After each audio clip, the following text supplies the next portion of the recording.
Hi, this is your Pastor John, and I'm speaking from my office March 16th in the morning. And as you're well aware, we were closed this last Sunday. And based upon recommendations from the CDC, we will be closed at least through Palm Sunday. That is, we will be closed for Palm Sunday, and we will open April 12th, which is Easter Resurrection Sunday. The CDC is recommending 8 weeks, but our goal is to shoot for Palm Sunday. We may make some changes, make some decisions on the fly if the virus seems to be spreading still, and the CDC is urging caution at that point. But we will shoot for Easter, April to open again. In the meantime, we will be doing Bible studies. This week, there will be no small groups. The Tuesday night and Wednesday afternoon ladies' Bible studies will not be held, but they will resume next week. Small groups are good, and they're fine, and there's not a lot of risk involved in that. I would encourage you all just to do best practices as far as cleaning, washing your hands, and so on, and maybe give a little distance. No hugging, no handshaking for the time being. Let's just bump elbows or bump fists or do something along that way. Um, but I would encourage you to still try to stay plugged into one another throughout this time. Our goal as a church is to get up and running as soon as possible, as soon as we see some good positive results from the virus's spread or lack of spreading throughout the state as well as our area and the country itself. We will be doing several things. I was putting together, it was done, a devotional that was to be handed out this coming Sunday. It's 21 days leading up to Easter, and there are daily devotionals for you to go through and use in anticipation of the celebration of the Resurrection Sunday. We will go ahead and do that, but I would encourage you to check your emails because what we'll do is we'll send out a daily devotional each day so you can start your day with a devotional.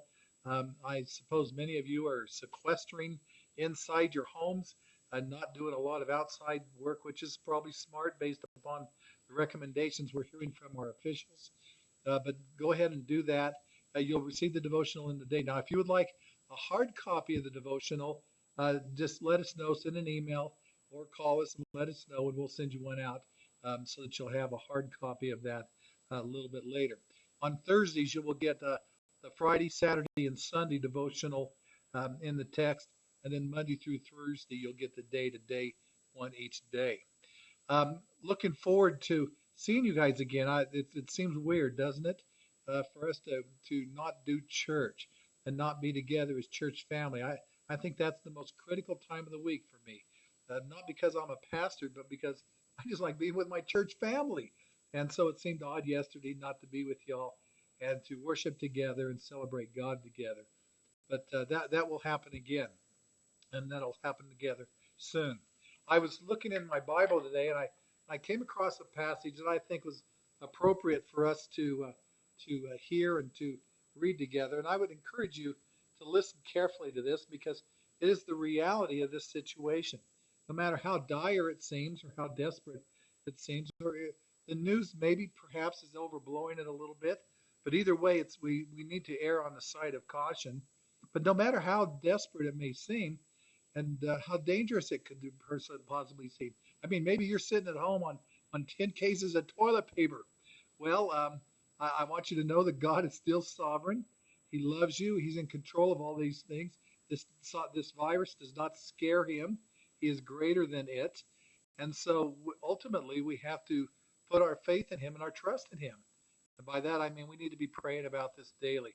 Not only praying about your fellow believers, fellow church members, other folks in the community, our state, our nation, as well as the world. We need to pray for all folks that there'll be a sense of patience, that there won't be anxiety over this issue, and that in some way God's will in the midst of all of this is revealed, and we can see God's purpose in it all.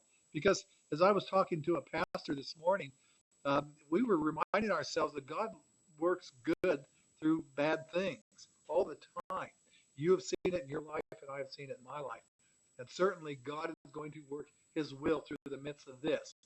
I look forward to seeing how God makes and does this for good. And I'm looking forward to seeing him work in the middle of all of this. And so the passage I'm reminded of was in Psalms 37. And it says that trust in the Lord and do good. Dwell in the land and cultivate faithfulness. Delight yourself in the Lord, and he will give you the desires of your heart. That's a good thing for us to remember, that we can still delight ourselves in the Lord, and because he is desiring nothing more than to do good in the midst of this. So I pray that you would encourage that you would do this. Go on our Facebook. I will be posting videos from time to time, encouraging you as well as giving you updates on what's happening. And I might even throw in a little bit of a devotional in the midst of that too. So, well, God bless you. I miss you all. I love you. Do what you need to do to stay healthy. If you need something, call down to church. We will be open. The office will have our regular office hours from Monday to Thursday. And so we'll be here if you need to contact us. I love you. God bless you guys. And I'll be talking to you real soon.